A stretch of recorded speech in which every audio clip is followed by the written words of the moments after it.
Hey everyone, welcome to Fantasy Book Reviews. My name's Nick. And I'm Ray. And today we're going to be talking about The Wheel of Time Book 2, The Great Hunt. This is our long form, spoiler full discussion about the book. Full of If you spoilers. haven't read book 1 or 2 of The Wheel of Time, I'd stop watching now and go check out our spoiler free videos that we have out. And then come back after you've done reading. It's, gotta say, if you haven't read the books, please do not watch this video. Go read the book and then come watch the video and see if you agree with us or if you don't. Yeah. To preface it, this will be with some. So we're going to try to keep this obviously as unbiased as possible. Background, we have read the full series a couple of times. Happens to be my personal favorite book series. Nick, I'm pretty Yep. sure it's yours too. Same. Yes. Um, and with that, we're going to try to keep future events out of our rereading of this book. With that said, if there does come a point where we pull up future events, we will like heavily preface, hey, if you haven't finished all the books, don't watch, skip forward a little bit, right? And we'll put like timestamps in it too. So just skip that part if it does come about, because this is, unscripted, just talking about some of our favorite books. Yeah. And it's tough to keep it totally. I don't even want to call it a bias, but it's hard to keep that knowledge out of whenever you're talking about it now. But whenever I am reading these and talking about these, I'm trying to go like think of the first time I read it. Like, what did I think of this the first time? Which it was quite a few years ago, so it's a little difficult, but we'll try our best. Yeah. Yeah. So with uh, that, I mean, we can start off different couple ways. You want to talk about the characters first, or you just want to go sequence by sequence throughout the I book? did. Yeah, whenever we did that, you had done the sequences last time, so I like that. And I definitely, even if you don't want to do that this time, I do want to start off with the prologue, because usually in Robert Jordan's series, the prologue is pretty significant. Yeah, And I unfortunately. really, yeah, and I really liked this one. So So I won't lie here. you I kind forget of what I it kind of is. forget the prologue Yeah. on this one. Yeah. So this prologue is the Dark Friend meeting with Balsamon Mm, in the that's right. Borderlands. Well, I assume it's in the Borderlands. Like I think he says that they're right outside of Shio Ghul. Um, Yeah. but how everyone doesn't realize that or how they all got there without, I don't know. I don't know how the trip was made, obviously. Yeah. Um, but the reason I wanted to talk about this is just like it shows you the immense corruption in the world just immediately, like right off the bat. Yeah. And coming from book 1 2, where you start off with just villagers who are like, oh, you know nothing Yeah. about the world, and then And we do get some taste of dark friends in that book. well, yeah, There's yeah, a that few dark friends that we see there. that's what I'm saying. It's like you start off in that book going from, okay, there's bad guys in the world, sure, Yeah. Okay. but you Gotcha. don't know the scope of it. And then I think book 2 is really where you start to see just how influential the Dark One's like kind of spy net is, Yeah. especially at the end of the book. You're like, holy fuck, he had Yeah. some people. But just for instance, in the prologue, we see it through the eyes of what's his name? Corridon. He's like the highest ranking um, questioner in the Children of the Light. Oh, that asshole. Yeah, the obviously everyone hates the Hand of the Light, the Quick, yeah, questioners. quick. Do you Um, like any of them? um, no, you know what's funny, man? And now that you bring this up, in the first book, the fatherly old man, he's likable. You almost like him as a person. But regardless, Yeah. we're not in the first book right now.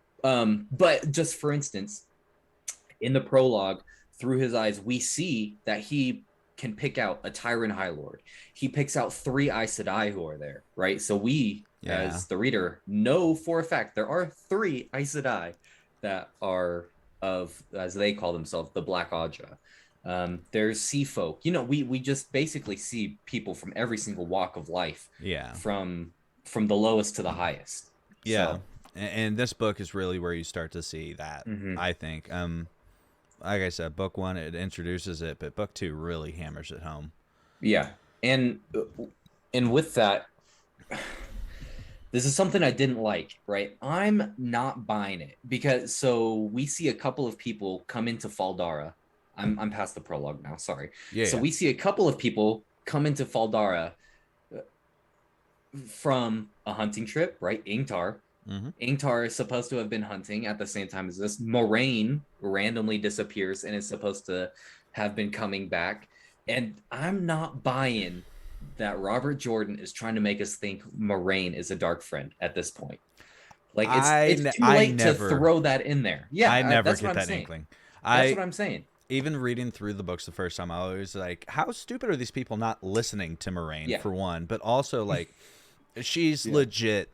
I mean, she's got her secrets and shit for sure, but no, I never got that inkling from her Yeah. at all. No.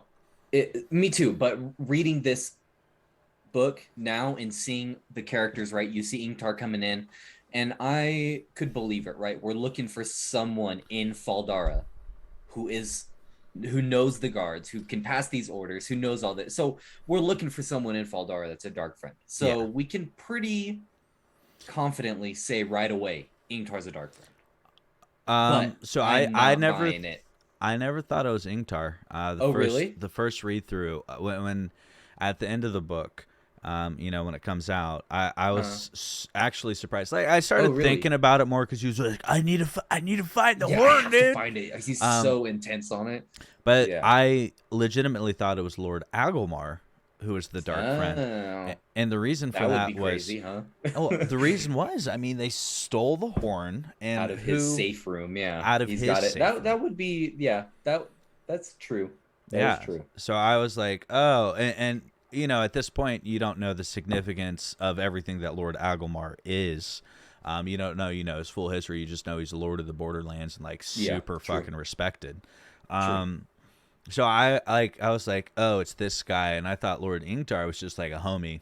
Like he was one of Yeah. my favorite Okay. characters. Yeah. And I mean, even on this read through, he's still one of my favorite characters where obviously I've read it before. I know for a fact, but I also Yeah. remember whenever I had first read it, feeling or thinking, oh, he was at the meeting.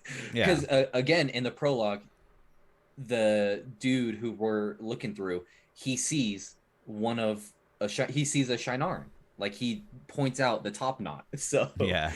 we know for a fact it is a Shinaran warrior. One of them, at least, is a Yeah. higher ranking dark friend. So I think a good way we can do this is just go through the sequences yeah, and I bring up the enjoyed characters that that last are time we did it. introduced in each sequence, and then we can start ranting about those guys there too. Because Sure. trust me, when we get to Perrin, dude, Mhm. huge fan of And that character. I definitely have a comment about Perrin whenever we get to him. Yeah. Because yeah, he's obviously just a great guy. Yeah. But yeah, so first sequence is obviously in Faldara, right? Mhm. Yeah, it starts out with Rand and Land just, Sparring. duking it out. Yeah, sparring at the top of the tower, and Rand gets pushed by some wind. Yeah, What do you I think like that this. was? It was the Amerlin seat, or I guess the Aes Sedai, I should say. She had mentioned they called the wind, so they To had him called the wind. specifically, though, or just No, the it wasn't to winds? him. It was just the wind pushing. I think they called it initially for their boats, but yeah, I Oh. believe it was just that, like them using the wind to speed up their journey, and he ended up getting hit by it, and then he like just thought more of it than it really was. Yeah, I never put those two and two together, so Yeah, I was like, would that be a may bubble and of evil happening? yeah, again, maybe I'm wrong, But but yeah, good regardless, call. yeah, I believe that's what it was. Again, I could be wrong, but I'm pretty sure that's what it was. At least that's what I interpreted it as whenever the Amerlin seat was venting to Moraine that they had to call the winds to aid them. Yeah. And this brings introduction into Swan Sanche as well. Uh-huh. And Swan. Yeah. what do you think of her character? Right off the get go. I don't have any issues with it. She's intense, but you would expect her to be intense. She's a lowly. She came up in a fisherman's daughter. The streets of Tyr, and yeah, I like her. I gotta say, I have no issues with her. I like her a lot. Yeah, I think she represents a good power dynamic. Like yeah, she wields power responsibly. It feels like, yeah. It does feel like that. You're right. and also she has her secrets, and you As realize that, and you're like, okay, that makes sense. Yeah, and in this book, we start to get a feel of how deplorable is a word I want to use. The Aes Sedai are. I, dude, you had mentioned it in the last one. Whenever Aes Sedai weren't really brought up that much, but in this book, you really start to feel it. And Yeah. oh my gosh, it's. But yes, as far as Aes Sedai go, and for her being the leader of all Aes Sedai, I like her. Yeah, I agree. Um, I think her and Moiraine are really good examples of what Aes Sedai should be, right in the beginning.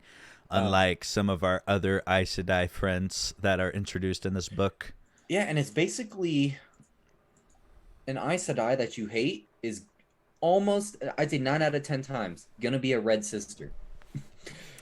I hate Leandrin, and Yeah, and we'll everyone we'll does. talk about this. We're gonna have a video for it as well, the Wheel of Time. But man, her The, character, her actress, man, makes me hate the her even TV more. series you're talking about. You just Yeah. said the Wheel of Time. Oh It's yeah. Wheel of Sorry. Time TV series. Yeah. um, Her actress is doing a great job because I can't stand yeah, her in the TV series either. she's very hateable. Yeah. Um, Yeah. but yeah, and I mean, if we're going sequence by sequence, it's Yeah. jumping a little bit, but obviously Leandrin is one of those three sisters that we see in the prologue as Black Ajah. Robert Jordan's trying to throw Moiraine in there with making her like disappear randomly at the beginning, which doesn't make any sense to me. It's like there's no way you can get us to believe Moiraine is a dark friend. No You way. can't. Sorry. You can't. It's I really like her 100%. character. You're not gonna convince me. Yeah, but even Even then, the whole last book, like there's no yeah. way. Yeah. Even if Robert Jordan, if his ghost came to me and was like, "Hey, Moiraine was Black Ajah all along," I'd be like, "You're a liar, dude. You're a Yeah, fucking no, liar, dude. I know this you're a is liar, like, dude. yeah, You're a this is Weasley some little liar, dude." what's the lady that wrote Harry Potter? Her how she's J.K. like Rowling. always trying, yeah, J.K. Rowling. She's Yeah. always trying to retcon her stuff. Yeah. Actually, But Harry Potter was actually a Death Eater 6 feet all along. tall. Yeah, right. Don't think so. um, But but yeah. I digress. Robert Jordan likes foreshadowing things. So if you take your time and you read it, which is difficult to do, especially the first time you're reading it, because at least for me, it was such a good story. I blew through it. I'm like, oh, I want to Yeah. know what happens.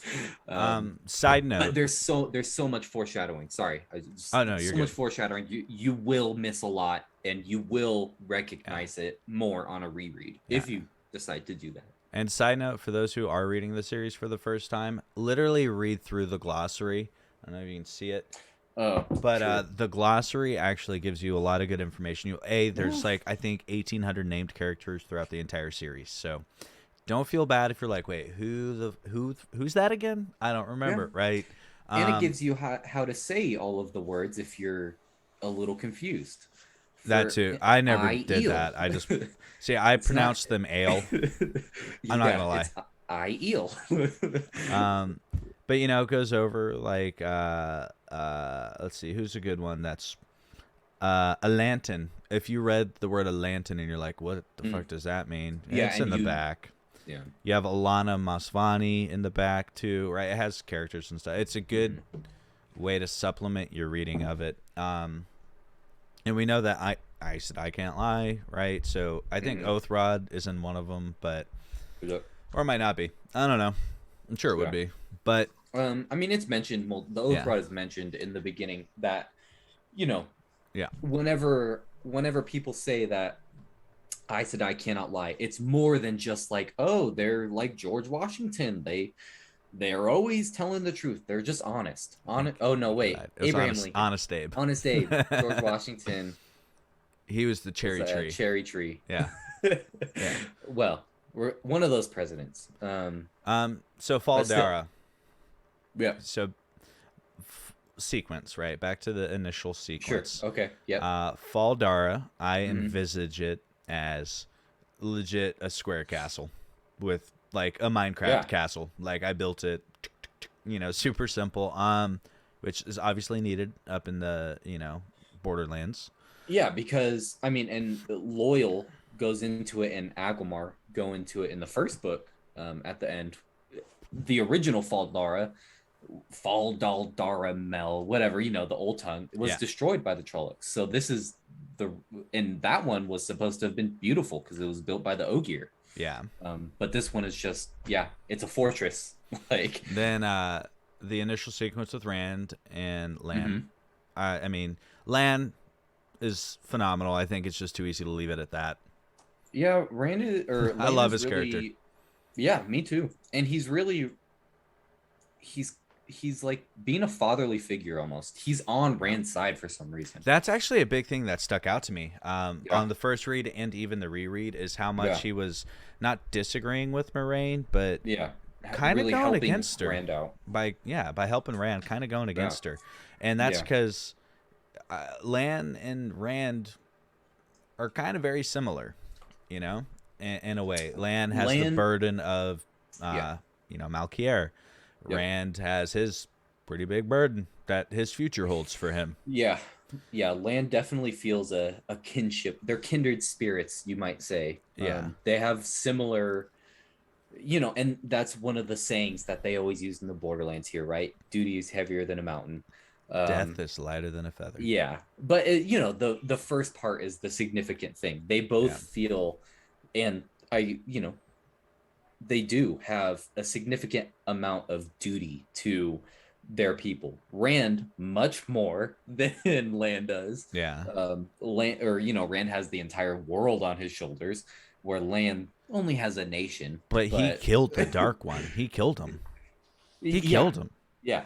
According to he's killed him twice so far. Dude, I killed him. He's dead. I killed him. Yeah, You're right. like, Rand, come on, dude. That's one of the things in the writing that does bother me is Yeah, how just I annoying he is with it.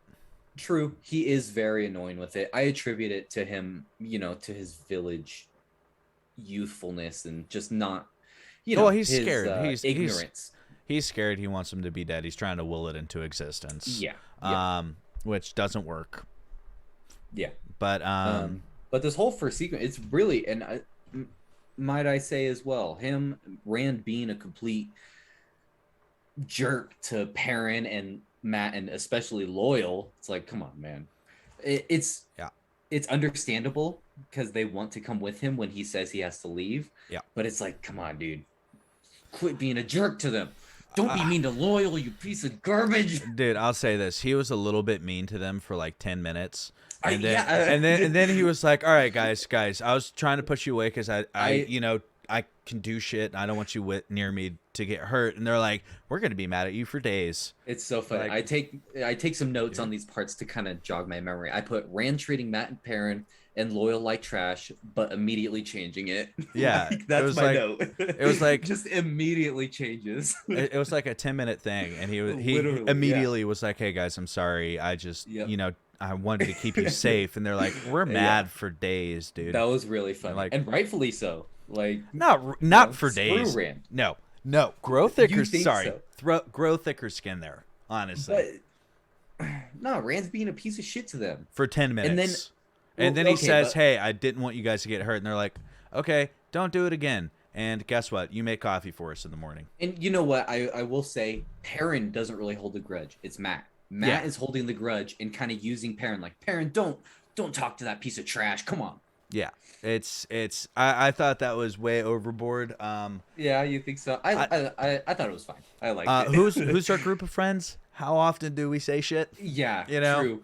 That is true. You saying that, I didn't think about that. How they literally grew up together. They've always played together. They've always, done things together. And you're okay. True. It's one thing if you say that shit to like if I go up to a girl and I'm like, hey, like Egwene, I'm Rand. You're a cancer to my heart, a parasite to my soul. You blah. She and okay, she'll be mad at you for a long time. Okay, and I do know that in real life that happened. But like, Okay. yeah. We won't talk about it. But just like a friend, if I'm hanging out with my friend, let's call him fucking random John, right? I'm like, hey Okay. John, I have to go plant cocaine in somewhere or else I get shot. So I don't want you to come with me. So fuck you, John. You're not coming with me. You're a piece of shit. Yeah, but he doesn't explain any of that. He's just like blatantly mean to them for no reason, And as Perrin far has as an they can issue. see. And Perrin has an issue and in a secret he's not telling them. Yeah, I know. And obviously, once they see the flag and he comes out with it, they change their stance on it. So they understand after that. They Well, don't want to yeah. be next to him still, Yeah. but for different reasons. They're no longer mad. They're now sympathetic, but Well, they yeah. still don't want to be by him. And I think Perrin's a little hypocritical for that. And Matt, I Yeah. don't think Matt is. Matt has the That's just childish at this point. Matt's just childish, but I think Perrin's a bit hypocritical for that, and that is some character on Perrin I'll give some flaw to, and that's because he has the Wolf brother shit that he's hiding, and Rand's hiding something, and it's like And I don't think that this is an issue with the writing no, necessarily. it's not the writing, it's the oh, character. okay, I got you. Yeah. This is like literally how they are written, right? Yeah. This is Perrin's issue. Yeah. He's being a hypocrite. I think Perrin's a hypocrite. Yeah, not Robert Yeah. Jordan. Got it. Yeah. Another thing that comes out, and we feel a little bit of that Aiel racism in this sequence. Massima. Yeah, not just him. Whenever he goes down to Fane's to see Fane with Egwene, the guards on duty. Granted, they are being influenced by Fane, right? They're being corrupted, and it's coming out a little more. But we see that racism start to come out. Like people on this side of the Dragon Wall do not like the Aiel. Also, how fucking stupid is Egwene and Matt? Yeah, so dumb. Like Moiraine was like, "Don't go near him. She never told him not to. What do you mean?" I mean, come on. Moiraine knows, and if she didn't want her to go, she would tell her not to. Yeah. Anything that is not denied is allowed. This is something actually I think that comes up in my opinion. This is a character thing, not a writing thing. Yep. But Egwene and Nynaeve both have the "we do what we want" vibe. Yep. And then they bully the fuck out of Rand for doing what he wants. Yep. And it's like, my guys, you're doing the same exact shit, legitimately. Yeah. And just more hypocrisy, Mm-hmm. Yeah. And I think that's part of the hubris of Aes Sedai. Anyways, kind of, are you good with Dara? Is there anything you wanted to mention about it? Because before, no, I think Dara is dope. I think the entire beginning sequence is dope. And yeah, and obviously I was just thinking about Leandrin as well. Like you already mentioned it, she's terrible, a terrible person. What about Pat? Even in the beginning for the what's that? Or yeah, the person shooting the arrow at Rand, accidentally hitting the Amberlin. Did you say feigned? It wasn't feigned. It was just some random dude. Ingtar kind of says it at the end. They just wanted me to let this guy through this gate. He was. I didn't know he wanted to shoot. I still don't know if the arrow was meant for you or the Amberlin. True. But yeah, it was obviously meant for Rand. 100%. Which is, it's so weird. I find this so. Who do you odd. think it was? I always thought it was Fane. No, it wasn't Fane. Oh, I always thought it was because who else could do it? I think it was just I think it was just someone, like just a random person. But yeah, no, I have no idea who shot the arrow, to be honest. Yeah, I'm pretty sure. Like I think it was just some random guy, because at the end Ingtar does say it was I forget his exact wordage, but it was like some inconsequential person that he was just told to let through the gate. Okay. So yeah, Ingtar definitely 100% would have recognized Pot on Fame. 100%. That's true. Most people probably would have. Yeah, right? he's well known for having just escaped prison. Yeah. Their dungeons. Yeah. Now, next sequence. Which one do we want to look at? Um, so I guess there's a couple we can go to really quick because right, this is where it starts getting kind of difficult for sequences, only because Robert Jordan, we get a split in our characters. Yeah, chapters start weaving. Yeah, so one thing I wanted to bring up really quickly is Bayle Domon. I don't quite understand why he's getting chased out of Ilium. Did you ever No. like you don't okay. No. I didn't understand why him in particular. Why is he getting targeted? Because he's obviously getting targeted. Like his crew is being murdered in the street. Just Ah. I like don't know. so I kind of found that odd. Like I wonder why him. And obviously it ends up being consequential because he gets held because of the him collecting old things. He has one of the seals on the Dark One's prison. He has Quendiar, however you say it. So that was just kind of a side thing because there's a couple chapters for him at this point. So I just but yeah, so I mean we can just stick with Matt, Rand, and Perrin and continue. We can take them up Dara. Yeah, we can take them up to Toman Head, and then we'll take the girls' route to Toman Head, and then we'll end together. Sure. So yeah, I like it. So yeah, let's stick with Matt, Perrin, and Rand. So it's really not much going on until we get to the Portal Stone, right?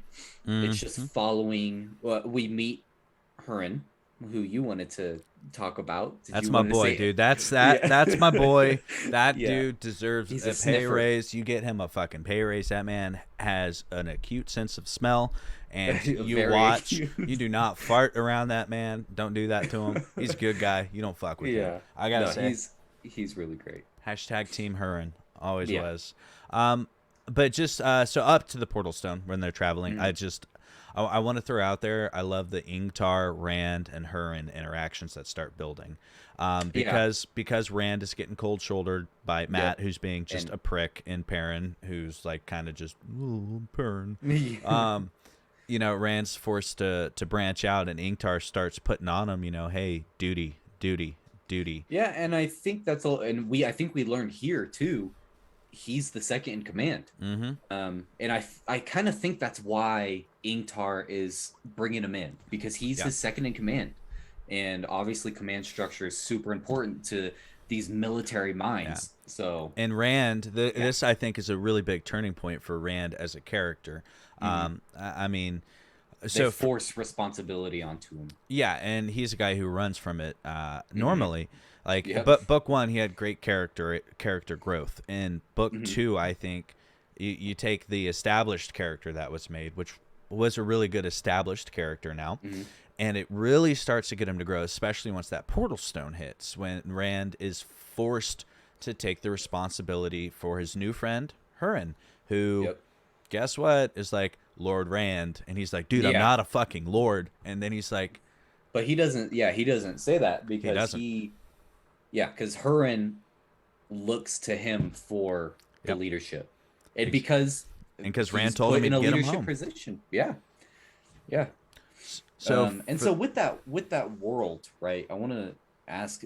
I don't know if you had noticed it or if you had thought about it. Pray tell. What are those lines in the sky in that other world?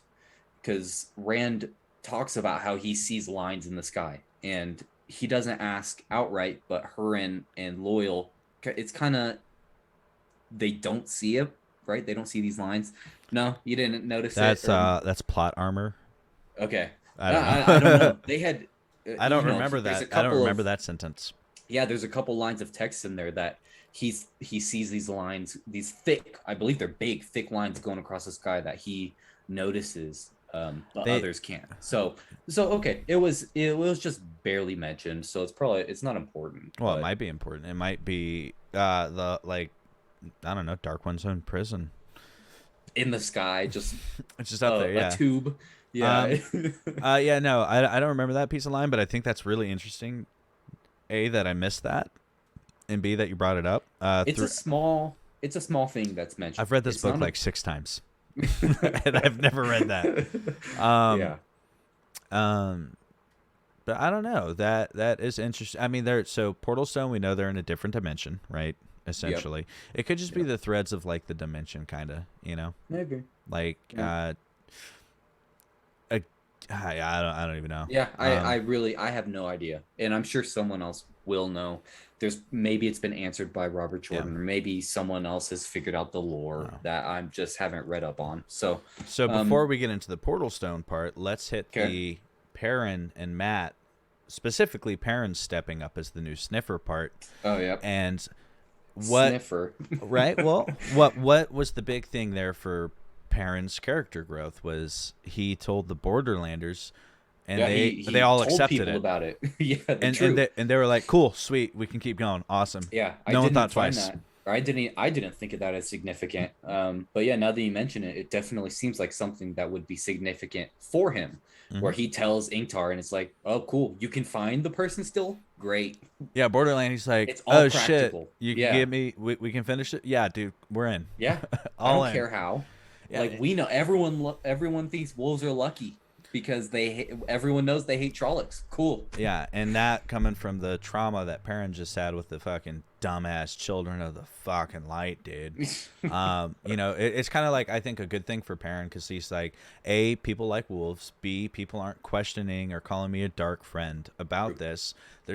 They think I'm helpful and they accept me for who I am. So I think that's a really big character arc for him. Yeah, that's as cool. small as it is. I didn't realize that, and yeah, that totally makes sense. So Matt, the whole story is just kind of like the dagger. yeah, and this is an issue. I mean, I wouldn't even say an issue. This is the thing with Matt. He's not developing as a character right now, and he won't for he won't for this. As we all know, he won't for this whole entire thing.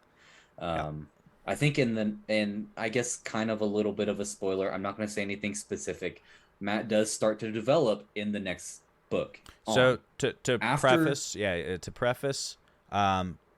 Matt's one of my favorite characters. Once we hit a certain point, Matt's one of my favorite characters. But yes, after this book, yeah, he begins to actually be developed. But at this point, I guess Robert Jordan might just not have time for it. He's got other plans for Matt.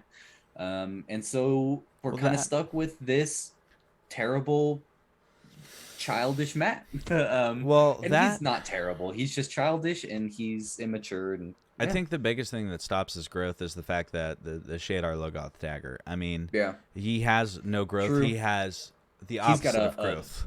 Yeah, he's kind of like Ingtar, and this is what I need to do. And he's not as intense as Ingtar, but we know if he doesn't get this dagger, he's dead. So, and the big thing is we see him in the beginning of book 1. Boom, he has the dagger, and we see his personality start to change. He still has that attachment to the dagger, so until the dagger's gone, there's really no way to develop Matt. True. So yeah, that's true. That is fair in his defense of his character.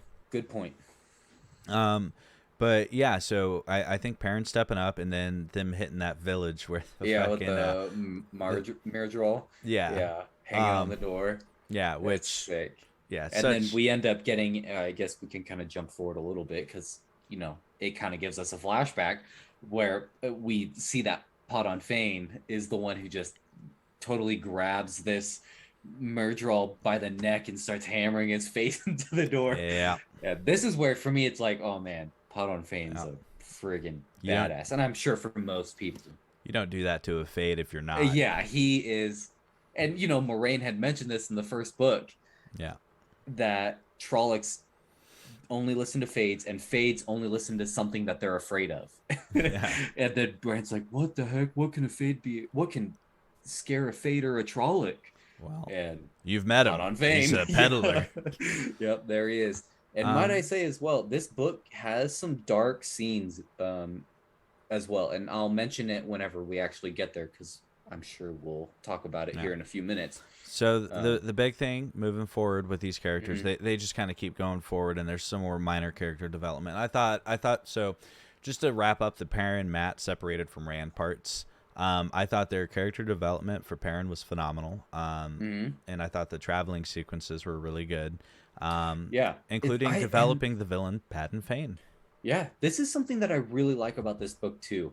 Um, this book also, even though it is book two, is that the traveling sequences they feel really Yeah. good.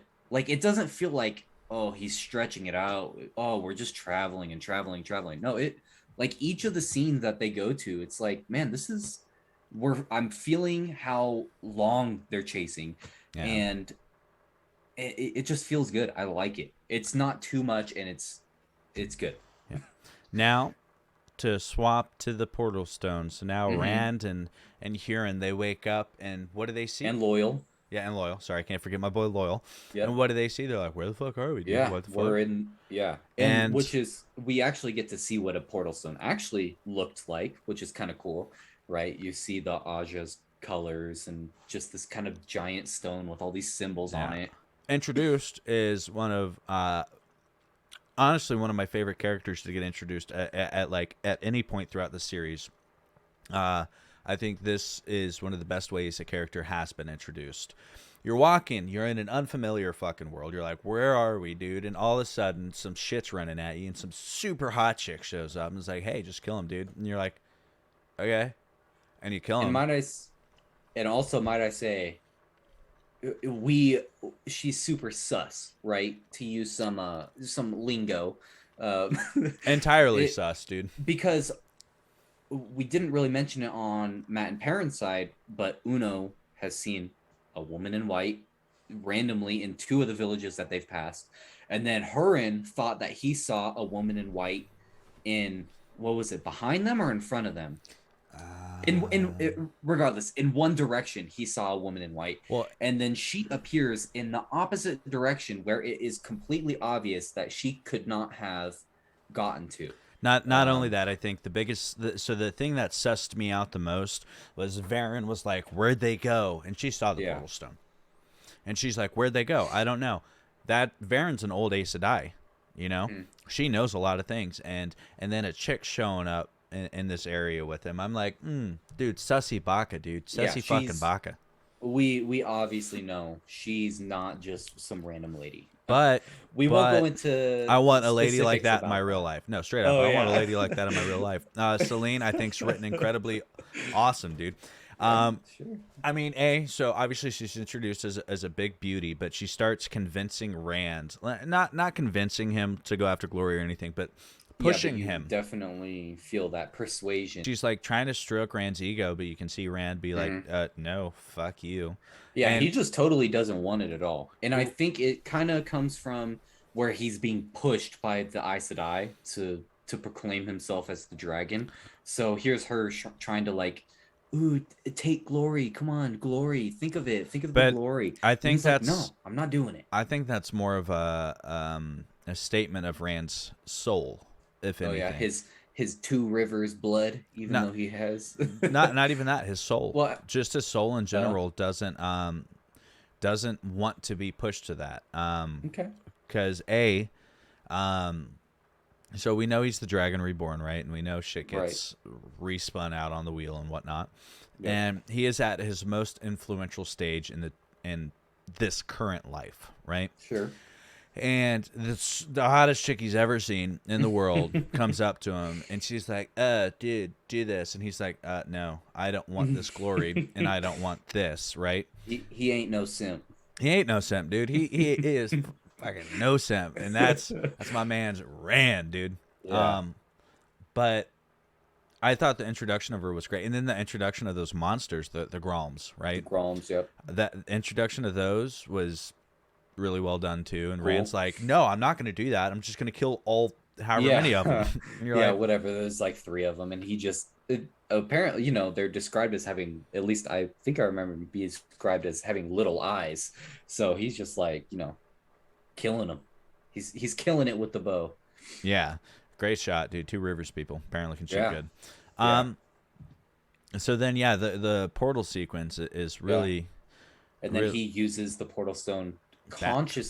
kind of consciously, right? He uses the portal stone consciously, but he doesn't know what he does. And Oh. Celine comments on that as well, that he had no idea what he did to get them back. And he's like, yeah, you're right, but it yeah. worked. Yeah, and then she convinces him to just kind of stay put and be like, "Oh, let's just wait here. Let's wait for these people. We're probably in front of them. Hurin was probably smelling their echo in the future." Yeah, So dude, she's saying way too much stuff to be like she's just sussy. yeah, obviously, yeah, Um, totally obviously. and then her and or when Rand goes down to Patton Fane's camp and just like Like yeah, just just mess cops the shit. destroys. Yeah, Loyal takes the chest for him, and Rand just totally murders a bunch of Trollocs. He's in the void. Sidene is singing to him, and he's just messing these Trollocs up. I don't know. Did it say how many he killed? But it seemed like he killed a lot, right? I'm gonna put the At least number at least at a handful. I'm gonna put the number at 10. 10's a good number. I don't know. 10, you think so? Yeah, at least I would say 5 to 10. That's what it made it feel like He's to a me, big at guy. least. He's 6'6". He's a big guy. He can take 10. Is he supposed to be that tall? Yeah, he's like 6'6". Yeah. Wow. Okay, he's Huh. tall. Yeah. He's massive. Um, Yeah. he's fucking unit. But so then yeah, they have the horn and the dagger, Yeah. and they're just still waiting. And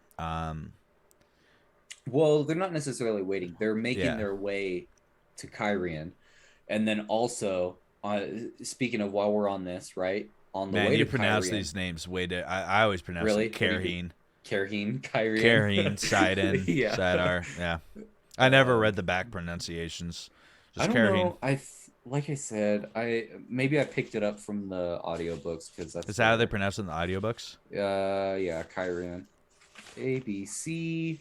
I so do not like that pronunciation of it. If the No. audiobooks do that, it goes against my years of Cairhien. Yeah. Cairhien. That's how it is in the glossary. Huh. Um, but sorry. So on their way to Cairhien is this big statue, and dude, Rand, you see Celine get scared here, and she's like, "Oh, I'll stop pushing you, please. Just come on, come on." And so I just like this huge statue and this kind of foreshadowing of what it is. Yeah. Um. Yeah. I mean, I It's think obviously going to be significant no, it's in the not. story. No, you don't think so? At this point, you don't think that this statue It's a is going to joke. be Oh, okay, okay, Yeah. okay. Because that at that part she's scared shitless. Yeah, and that's what I'm saying. Yeah. I'm saying this as someone as remembering from my first read. I'm like, oh, this Hmm. statue is significant. Something's going on with this statue. My first read, I read that and I was like, what is this giant Yeah. statue? Yeah, and Hmm. there's quite a bit of stuff where there's mention of it in these early books that doesn't get fleshed out for a while. Yeah. You'll have to wait multiple books to actually get like the backstory of some of this, Yeah. and you'll A, obviously get that story a book a day makes the questions go away. a day. Yeah. Oh, I wish I could read this all in a day. You could if you spent 12 hours reading it. True, true. I wish I had the time to dedicate to it. That's fair. That's fair. But yeah, sorry, I just wanted to mention that. And then this is where Rand also starts to get kind of a taste of the game of houses that he's gonna see in Cairhien. And Yo, I guess he's good so, at it too. He just sits yeah, there. yeah. It's like, nah. He does nothing. And ends up getting an invite from the Fucking king king. and his most, and basically the king's equal, just not in name. Yeah. Um, Um. but so I don't think there's anything from Matt and Perrin up to this Not really. No. once he gets to Cairhien as well. Oh well, I guess Okay, before we start Cairhien, let's talk about Matt and Perrin. They meet in Isleman, right? On their way to Camelin to Cairhien, and yeah, it's just another. Robert Jordan is starting to introduce the Aiel. We get the mention of him in the beginning of the book. Then we actually meet our first Aielman. I think he's our first that we meet. Yeah. And obviously Matt and Perrin comment, "Oh, that could be Rand's uncle." Like, Yeah. We all know obviously Rand is not of Two Rivers blood. But it's really becoming apparent, and they're looking for someone who Matt presumes to be Rand. Yeah. So yeah, that I just wanted to kind of mention that we're really getting introduced to this kind of bigger world building, right? The Sanshan are being introduced in this book. The Aiel are being introduced in this book. There's it's there's a lot of new pieces coming in. Yeah. So the Egwene and that whole storyline on that side. You want to move to that, or you want to finish up Cairhien until Toman Head? Um, I think we. Fuck it. Let's just send them to Toman Head, and then we'll catch up on Egwene's Okay. side, and then we'll hit Okay. Toman Head. Yeah. All right. So Rand, Loyal, and Hurin get to Cairhien. Yeah. But then what happens? Boom. Oh no, horn stolen again. And where does it go through? Well, first, it's kind of Tom's alive. We see Tom. He's back. He's alive, and Rand tries to convince him to come with him, but Tom says, "Heck no." He wants to, but Yeah. he decides not to because he's got a new chick. So He's got a gal friend. he's got a gal who ends up getting friggin' murdered by the king. Ooh. For no reason at all. The king's thugs just murder her. Yeah. Poor Tom, dude. Poor Yeah, Tom. he's definitely gotten some. He's pulled the short stick here. Often he's pulled a short. Apparently in his life. I don't know. He's getting pretty unlucky. Yeah. That it's really screwed up. Yeah. I feel bad for him, definitely. Yeah, no, Tom is awesome. I always love it when Tom pops up. Yeah. But this is our first real acknowledgement that he is alive. Moiraine mentions, look, he's alive. Come on. Yeah. No one mentioned a Gleeman dying. They would have said something, but it's not. We don't actually know until now. So Tom's alive. But then yes, after getting and then Rand and Loyal are pushed into the Illuminator's quarters, and Selene shows up. Yeah, I like this whole. I like Cairhien. This whole sequence is really. And this brings up my favorite scene in this book is in Cairhien as well.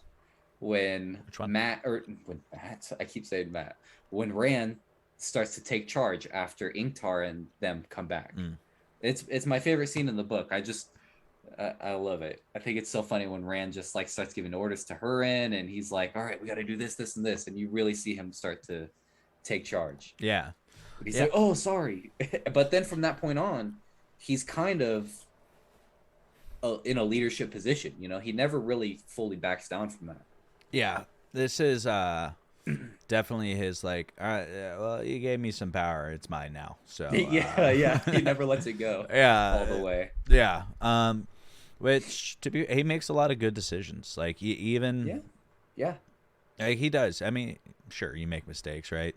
Everyone does, but he's young, but yeah, he makes good choices a lot of the time. Surprisingly, it's like he's a Taverin or something.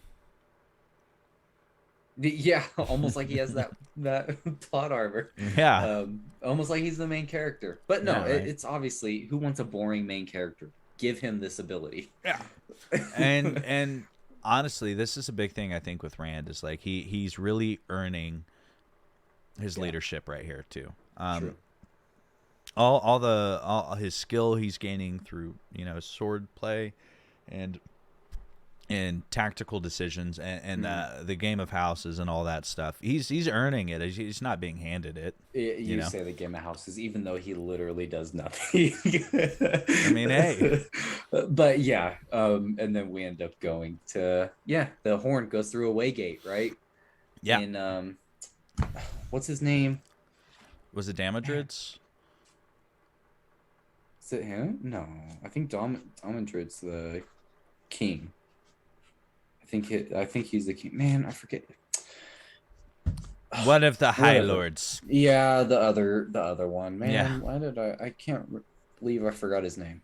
Okay. Yeah, it goes through the Waygate on their premises, and they go to take the Waygate, and what's waiting for them? Yeah, Machin Shin. Which really sells the Padden Fane angle to me. Yeah, so you think Pot and Fane kind of commanded the, Mm-hmm. which I find I agree with you that Pot on Fane probably was like, hey, guard this.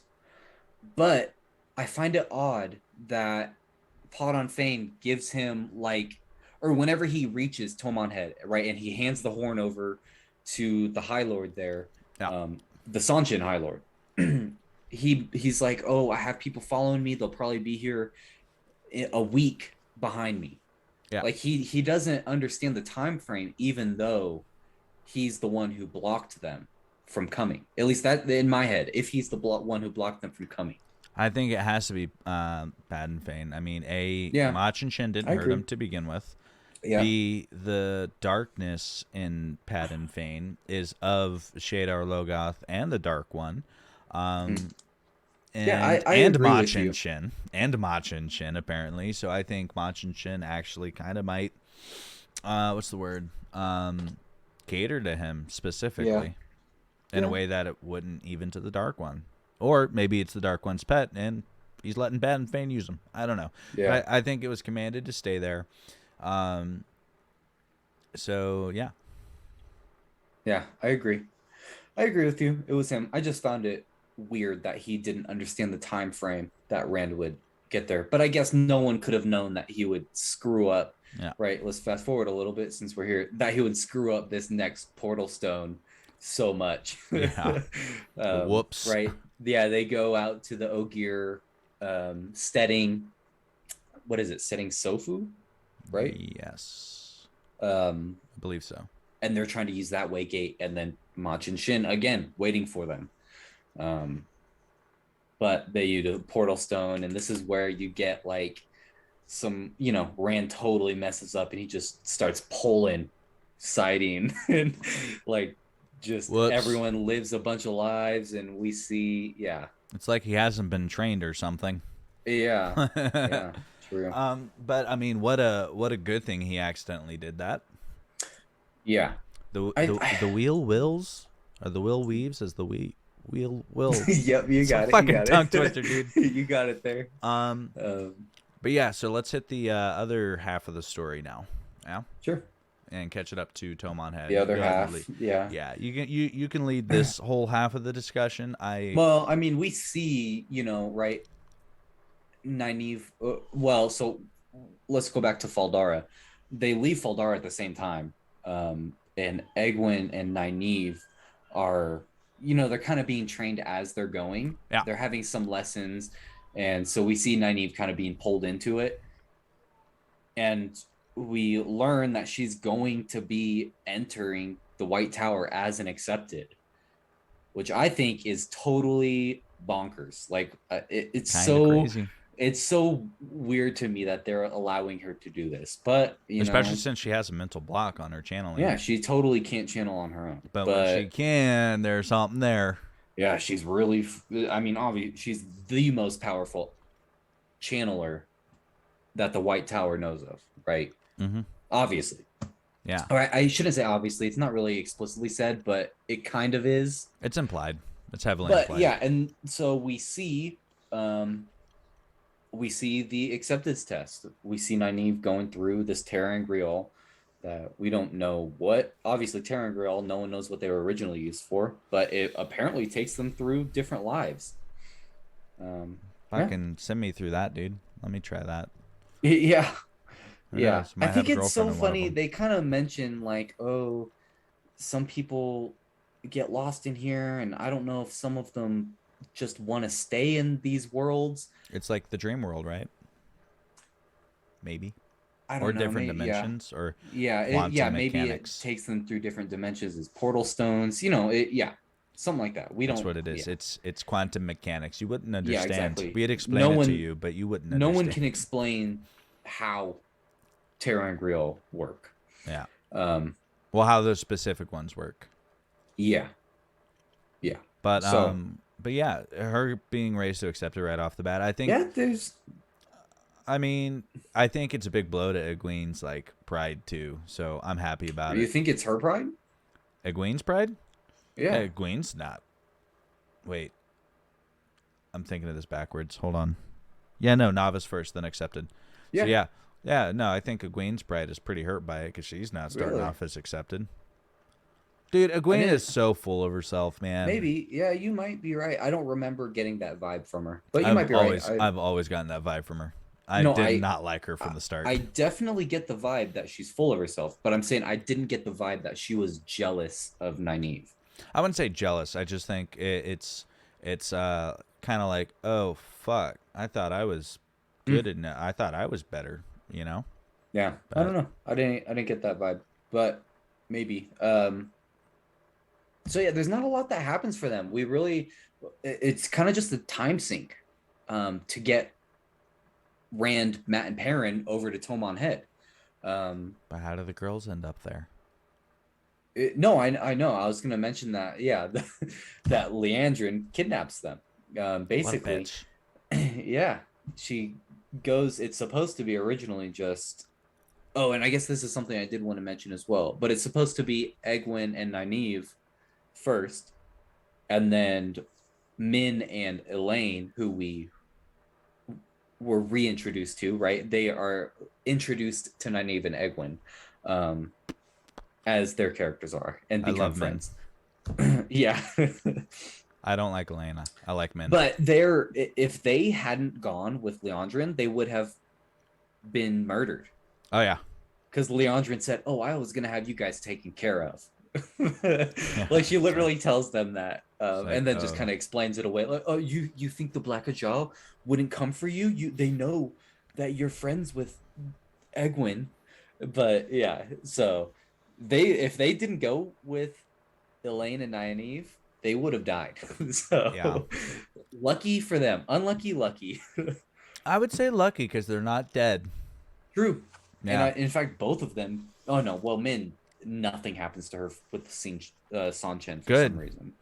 Yeah, good for her. You don't touch men. Yeah, but Fucking collar her, Egwene, dude. Fucking collar her, dude. But yeah, no, I think that's actually a big part too of Egwene's character development is this specific scenario and her getting collared, right? yeah, I think it's a huge trauma just that actually properly tortured affects into her character obedience. in the future too. Yeah, she's just tortured into obedience Yeah. as all.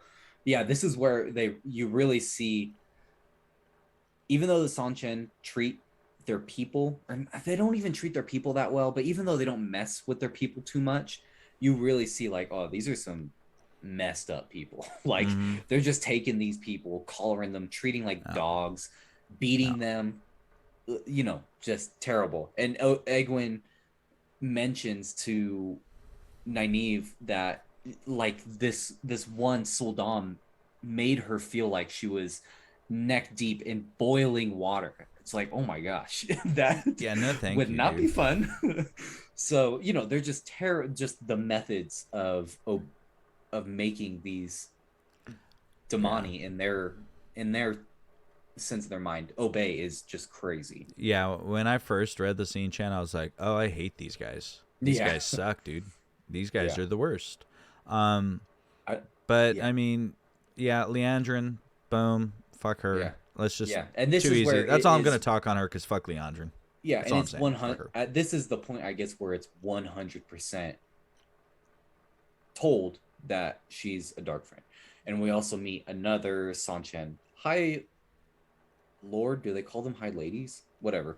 Another of the high ranking blood that we see is a dark friend as well. Yeah.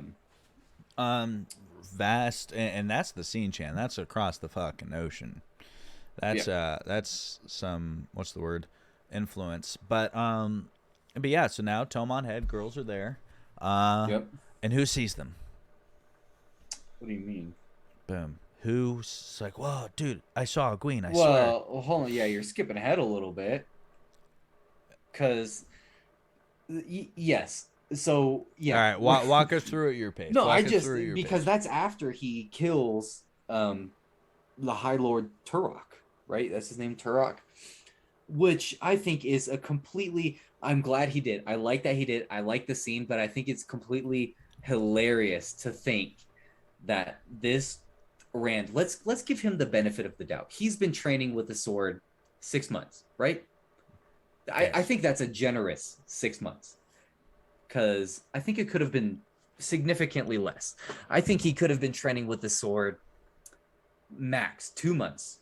But let's say 2 to 6 months. He's in there training with the sword. Yeah. And somehow he assumes the void and he just becomes this god with the sword and kills this blade master. Yeah. Like Turok is a legit blade master, and Well, Rand just kills him without the power, which I he doesn't like. need the power. He has I plot know. armor. I know. I like that he kills him. I want him to kill him. But It's yeah, no. cool. But it's completely ridiculous to think that Rand would have had the skill to do that. Yeah, but I It's mean, crazy. again, you don't always need. I mean, 99% of the time you need skill, but 1% of the time you can get lucky. Yeah. And that's for any fight in real life too. You know, Sure. like Sure. you could go to I fight know. Conor McGregor and a meteor could fucking land on him, and you're like, what? Okay. Well, okay, True. I And this win. is and we also see Matt use the dagger for the first time. Like I think this is Yeah, the first time that we see the dagger actually cut someone and they just turn into down. this huge boil, like a black Yeah. moldy guy. You know, Matt's So feeling like, why am I yeah, it's not that?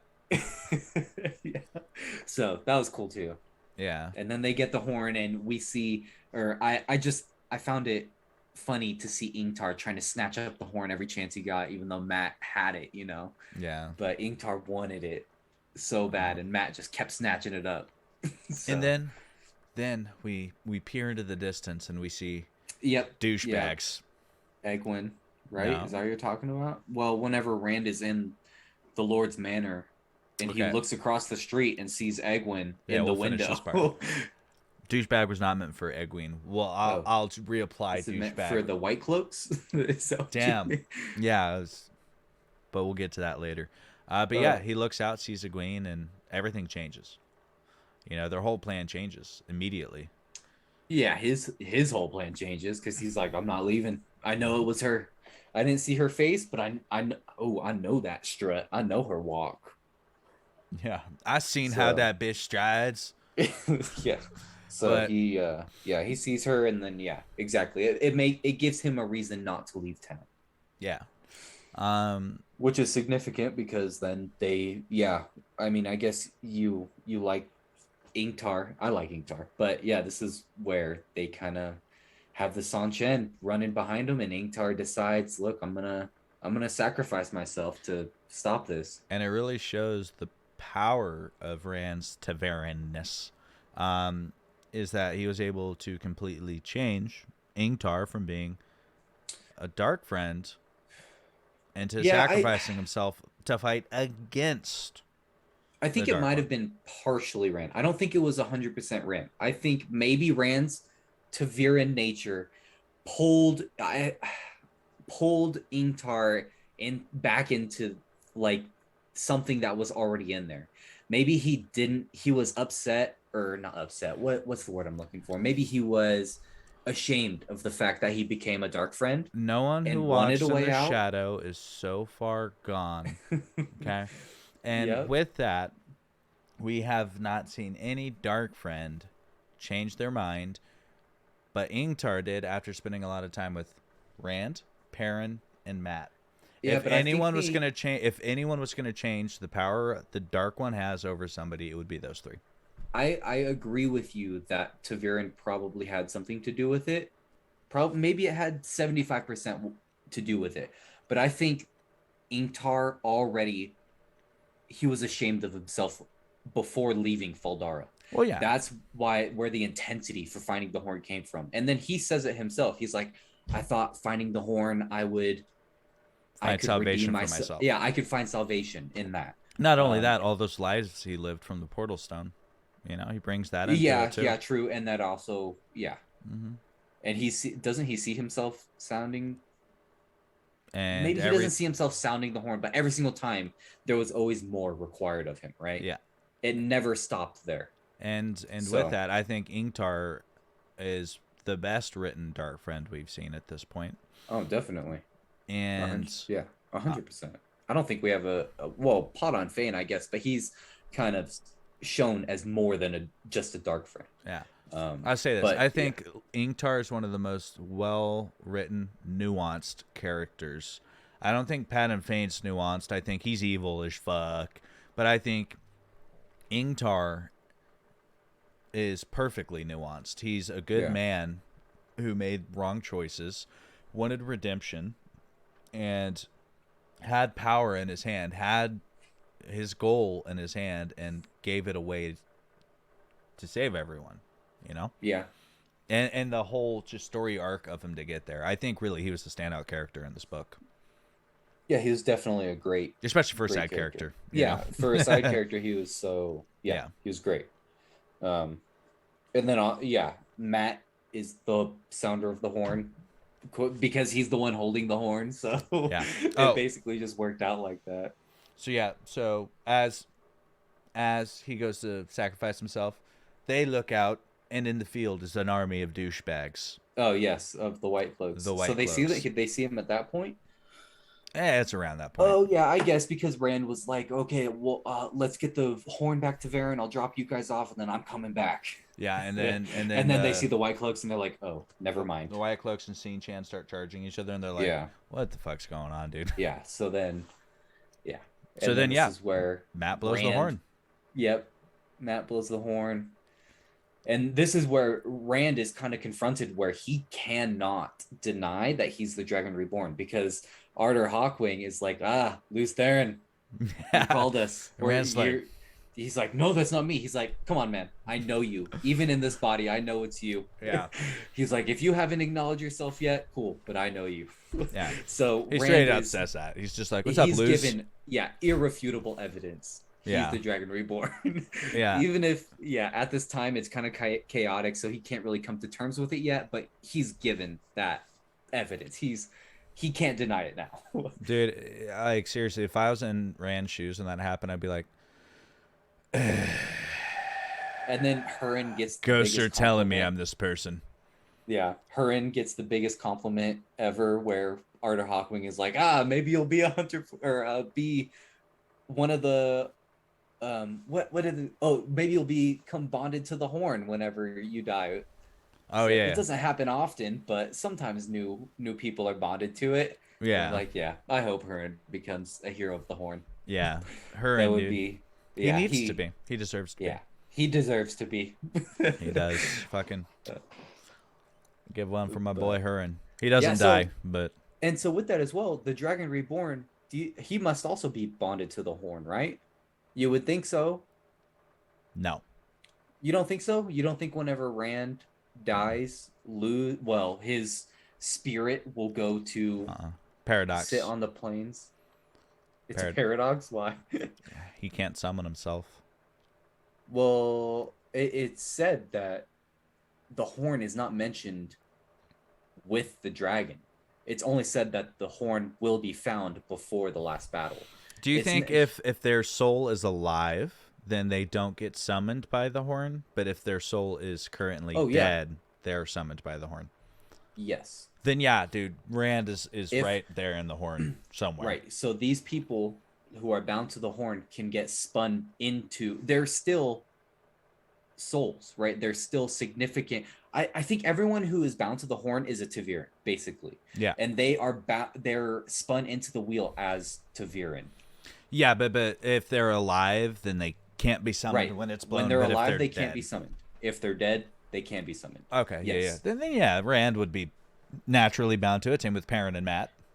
And I guess that's kind of a little bit of a spoiler, because that lore for the horn isn't given out yet in this book, but it's kind of inconsequential. It doesn't really. That's how the horn works, right? It doesn't matter. Also, you can kind of infer it, like it's inferred. Eventually, it will be explained explicitly, but it is also inferred. Yes. Yeah. So. But then it's blown, and then Rand goes toe to toe. Goes into the sky. Yeah, again. With the Dark One again. Wow. But this time he's got a big tree that he's trying to smack Rand with, right? So that's so two major things happen there for that, in my opinion. So I think that's the weakest part of this book is the sky battle, because Yeah. I think it's a retread of book one. I'm so I upset about it. Um, I agree, and I wrote this down here as well. I don't like that Bayle Domon is again the main yeah, protagonist. yeah, and It's like it's a come on. giant battle. Main protagonist is the same, and it's like the same. Oh, I killed Shaitan, Yeah. and I you're don't just I don't yeah, I don't think that he's as adamant about it this time though, yeah. whenever he does. With that though, I'll say this. I mean, a phenomenal fucking book, obviously, but I just think Yeah. that's its weakest moment. Is that just The the rehashing of framing of it? Yeah. yeah. I agree, and I However, also did not care for it. I didn't care for that scene being Balsamon. But he is also Rand is also saved by Lanfear, apparently, right? Um Min finds Rand just lying in the street, hauls him into some random house and gets into bed with him, and then Lanfear comes up and does something to him that we're not given the privilege of knowing exactly what, but it can be inferred that she healed him, right? Lanfear being one of the Forsaken. yeah, or at least kept it in check, because, I mean, what can you do to that wound? Right, and so that's what I'm saying. It's significant that even Lanfear, even a Forsaken who is, Yeah, over 3,000 years old, cannot heal this wound yeah. completely, at least. Also, why did she heal the wound? What the fuck's that about? You know, I remember the first time I read it, and this is so for those who have read the series, pretend you've never read the series. Why the fuck is Lanfear doing this? You know what I mean? It's like the first time I read it, I was like, "Yo, what's going on here?" You Yeah, know? and it's obviously some foreshadowing of bringing these characters in together. You know, Yeah, again, there's just a lot of stuff being brought into this book. We get shown Lanfear, we get shown the Aiel, we get shown the Shanchen. So I think we can kind of infer from this book, from a first time read, that these peoples as well, these nations are going to be brought in together, or they're going to be brought in more significantly in the future. yeah, yeah. Um, yeah, and I think that pretty much is the book, right? Closing Um, thoughts. I mean, I I love this book. This is one of my favorite books in the series. I'm trying to think. It's definitely 100%. This book is in my top 5, and I'm trying to think if it's in my top 3. It could be. I could have this in my number 2 or 3 spot, I think. for those also who are interested, we will do a tier list of where we think all the books rank at some point. I would put this book in my top 14. I know for a fact. Okay, yeah, okay, got it. God, where would I put this? I can already tell you right now. I think my favorite book is book 5. Um, I haven't read them in more than a year, so but yes, I remember.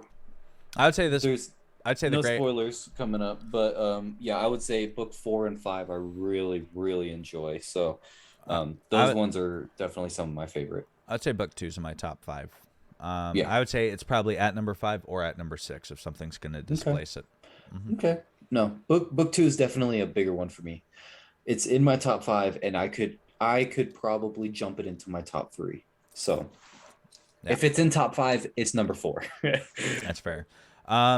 But yeah, I mean, overall, great book, great Yeah. world building. We're seeing Yeah. different dimensions now.